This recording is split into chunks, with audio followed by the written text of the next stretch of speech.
Welcome to Secret Art of Spacetime, a podcast about ideas, culture, and spirituality. My name is Andy. I hope you enjoy this show.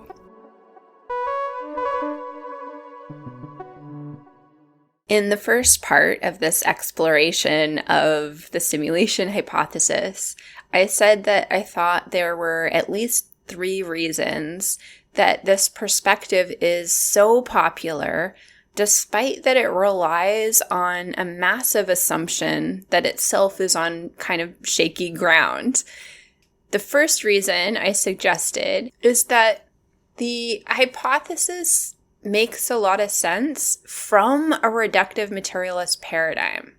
So this is the dominant paradigm. Like, that's maybe a scientific way of describing what we might just understand as consensus reality.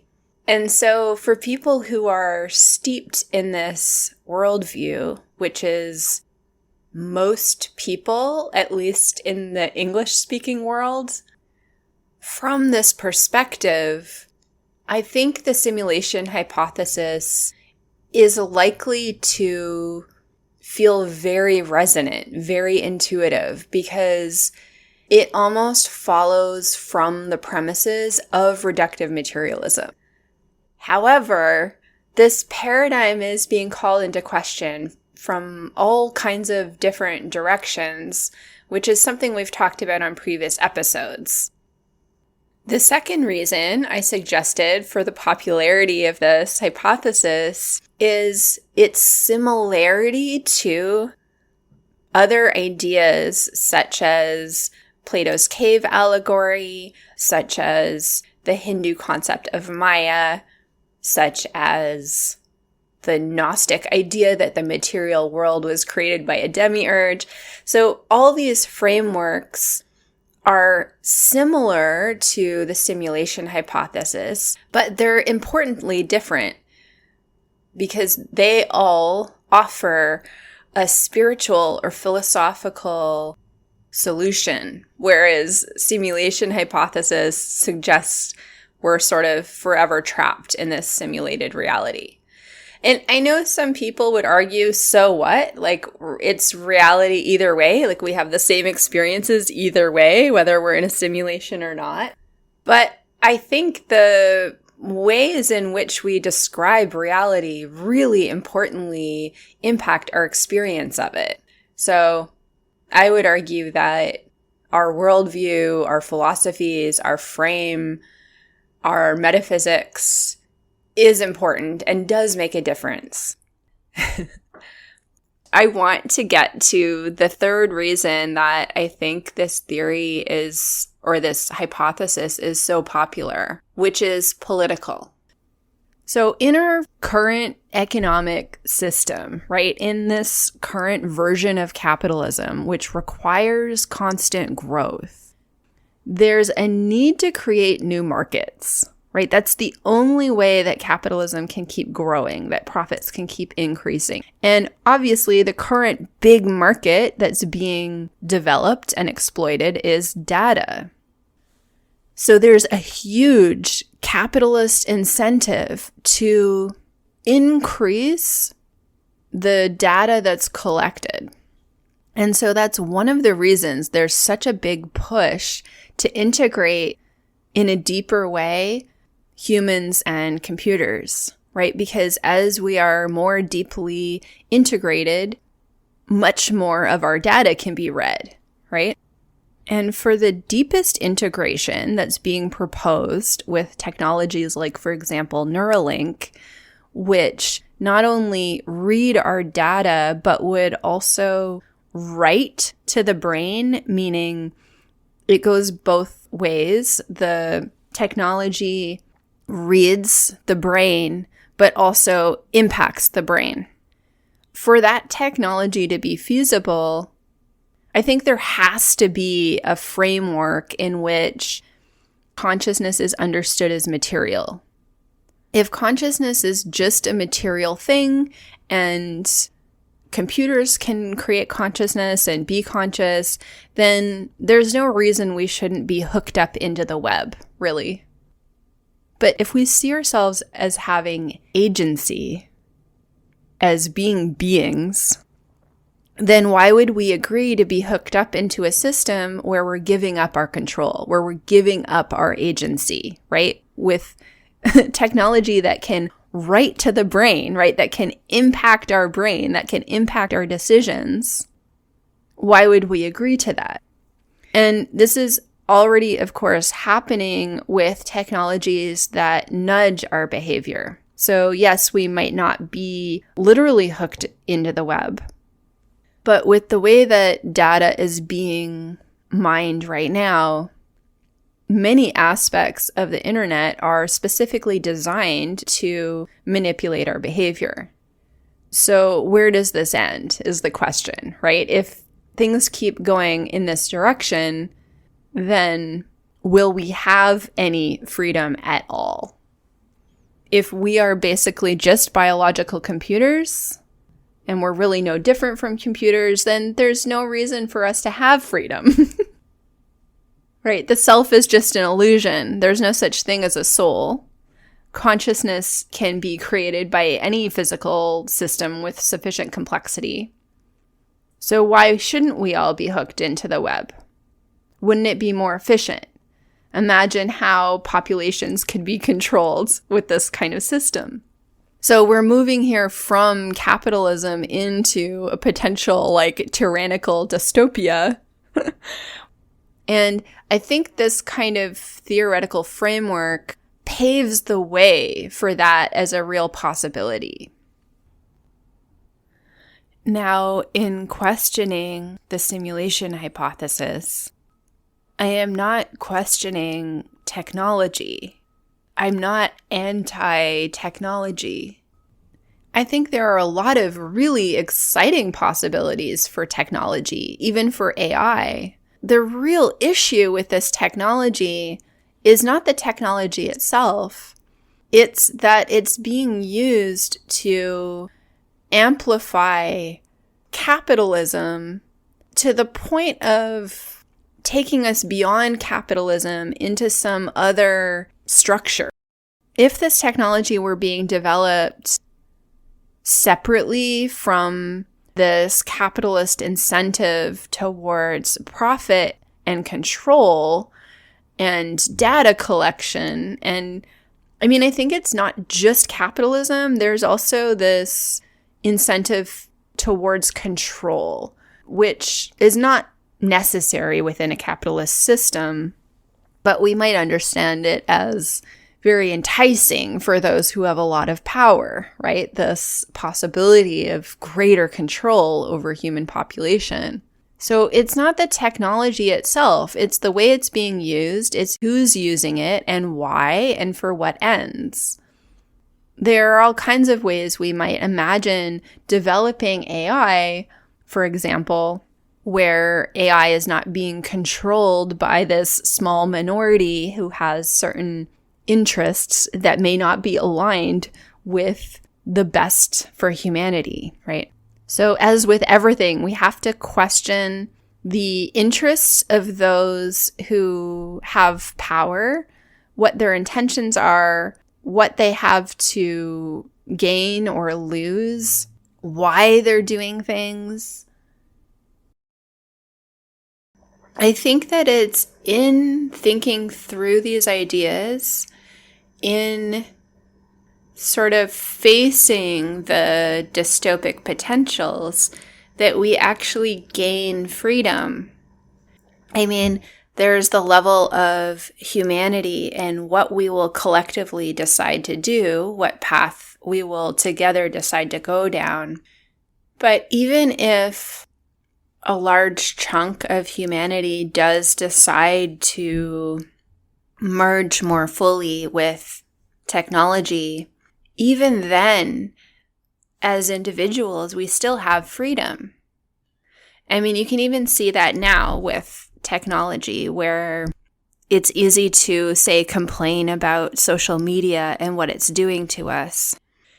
And there might be certain inconveniences that come along with either not engaging with social media or with doing so with more intentionality and maybe certain boundaries. But we still do get to decide. We get to decide how we engage with social media. And I think that is true even when we consider these potential moves towards greater integration with technology. Okay, I want to share a few thoughts about what I see as issues with understanding the mind in a computational frame and the further step of understanding reality itself in a computational frame as possibly simulated. Nick Bostrom's argument very much relies on the brain as computer paradigm, which is so deeply entrenched. This idea that the human mind is not just like a computer, but it is a computer, is foundational in cognitive science, right? Which uses the computer metaphor to elaborate on cognitive processes and how the mind works. But I do think it's important to see it as a metaphor. You know, this is one of those metaphors that is really useful and, you know, for understandable reasons was used a lot in psychology and cognitive science. But I think what often is forgotten is that the computer itself was inspired by the human mind, right? The computer was based on the human mind, not the other way around. And so could this be a case of a metaphor kind of running away from us? The word computer itself used to refer to humans who did computing, who did math calculations and worked in various fields like astronomy. So the first use of the word computer is from the 17th century, and it referred to people who did the math required for astronomical calculations. So it was almost interchangeable with mathematician originally. By the late 19th century, many human computers were women. There was a group of all-women computers working at the Harvard Observatory in the 1880s. And then in the First and Second World War, many people were hired, most of them women, to be computers, to do all the calculation that was required to create maps, to navigate, to survey, etc. So it's really interesting that the word computer originally meant humans, oftentimes women, many of whom had mathematics degrees, who were essential in astronomy, for NASA, in the wars, in the Manhattan Project. And now, of course, most of us think of computers as non-human machines.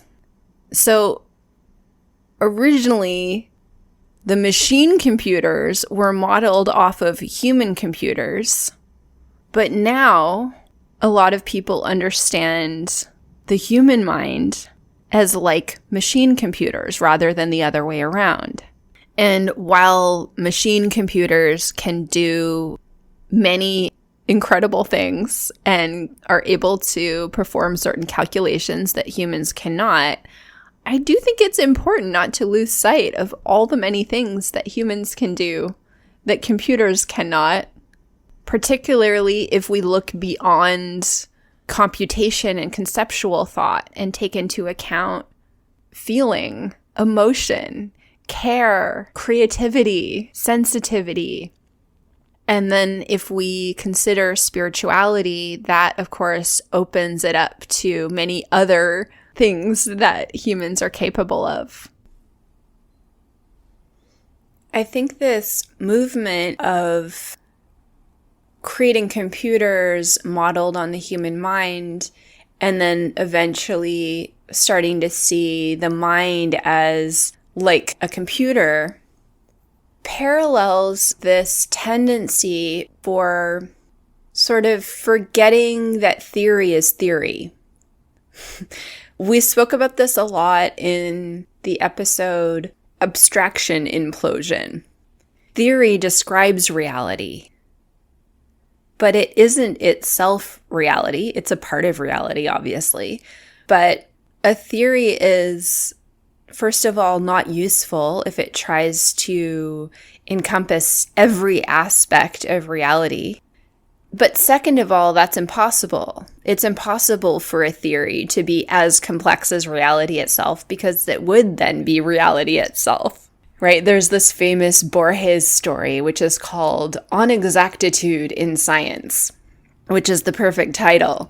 The story is of this culture that creates a map. And over time, the map becomes bigger and bigger and more complex, until the point where the map becomes the size of the territory it was meant to represent.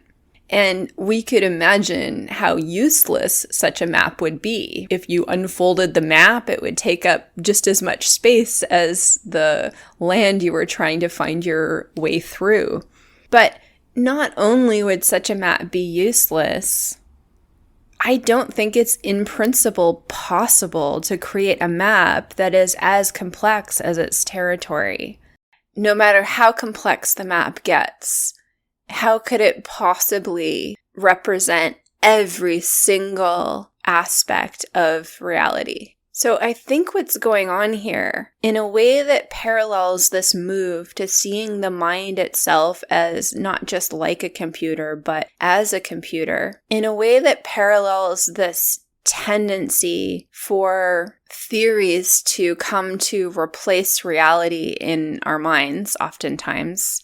And I think this is like a feature of this age, right? Which is something that McGilchrist argued and that we explored in the episode Abstraction Implosion. Simulation theory, I think, is like this, where it's like we're so enamored by our theories, we're so enamored by computation and computers and our ability to create lifelike simulations. There's this move to then replacing reality with the theory, with the simulation. This desire to subsume reality itself with our ideas about it, with our copies of it, which is an attempt to negate the infinite and ineffable and finally impossible to describe or capture or theorize aspects of reality itself. What we can never put into words or code, right? The mystery, the present moment, our experience of it, the intangible, the feelings, the emotional quality, the felt sense, right? All those things that language can never fully do justice to. I think it's unsatisfying to some people to allow some aspects of reality to be undescribable. I think for some people it feels incomplete somehow or frustrating, this idea that we could never fully capture it. And so there's this desire to capture all of reality, all of our experience. And our way of understanding reality impacts our experience of it. So for people who have already decided that theory is more true than what the theory is of, it is possible to experience the world in this way, in a very mental way, where we're kind of caught in our conceptions, in our thoughts, in our theories, in our categories. And so there's kind of a vicious cycle here where there's all these political and cultural factors that incline towards this experience of the world as simulated, as theorized. And I know simulation and theory are not the exact same thing, but I think there's an interesting parallel there in that they are both attempts to capture or describe reality. But so the more our experience is inclined in that direction, the more we actually experience reality in that way. And then the theory itself as reality feels more true. So I think it's actually, in principle, impossible to make this claim as a formal argument.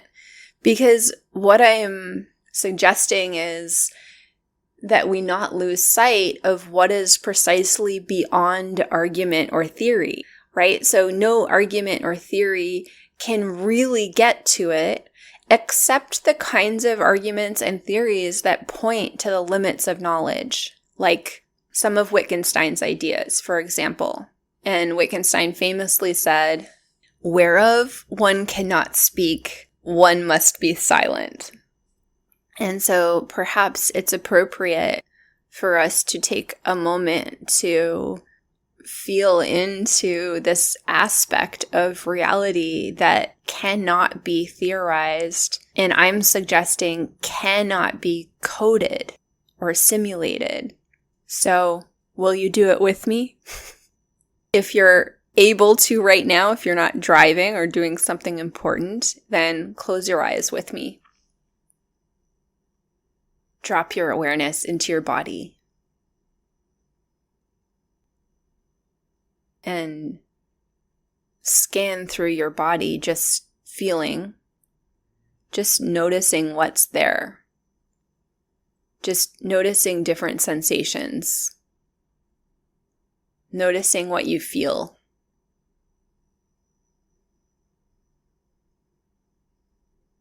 Noticing the movement of breath.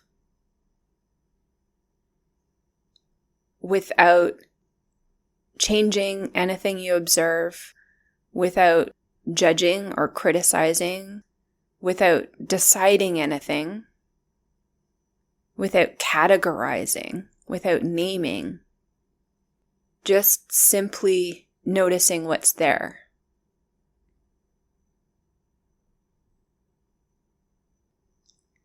Noticing what's there beyond your thoughts, beyond my words. Maybe noticing thoughts and words as aspects of this greater reality that themselves come with a certain experience of the quality of sound, with a certain shape, with a certain feeling. So not ignoring or pushing away thoughts or words, but seeing them in this wider frame and attending to the vastness beyond language, beyond thought, beyond concepts. The inexpressible, infinite complexity of this moment.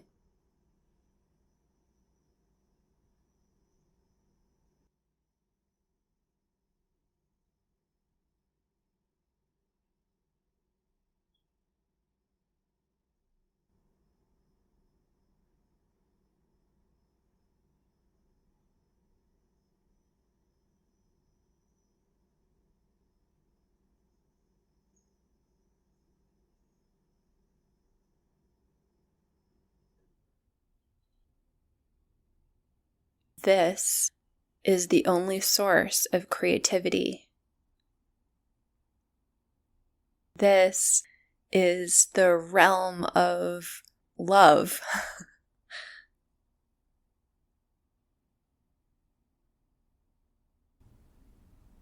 So, I feel like a whole new set of questions have opened up for me around this.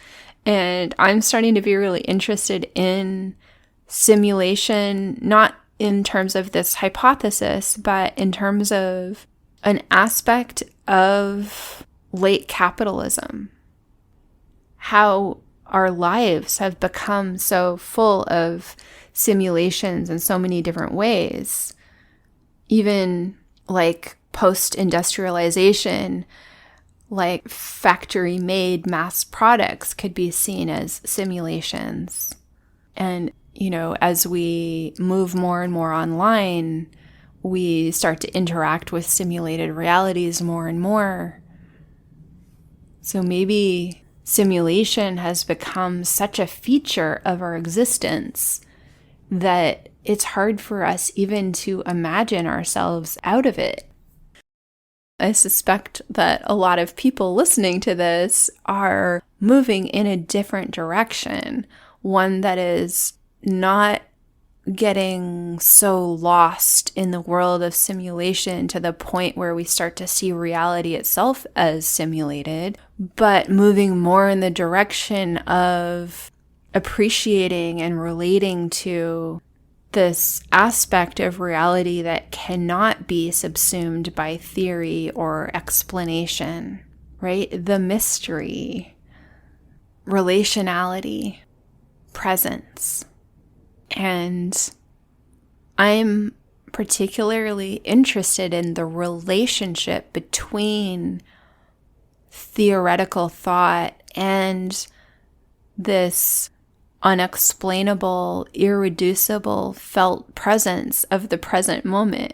What is an appropriate relationship between those two that appreciates theory for what it can do without feeling the need to entirely subsume reality into the theoretical?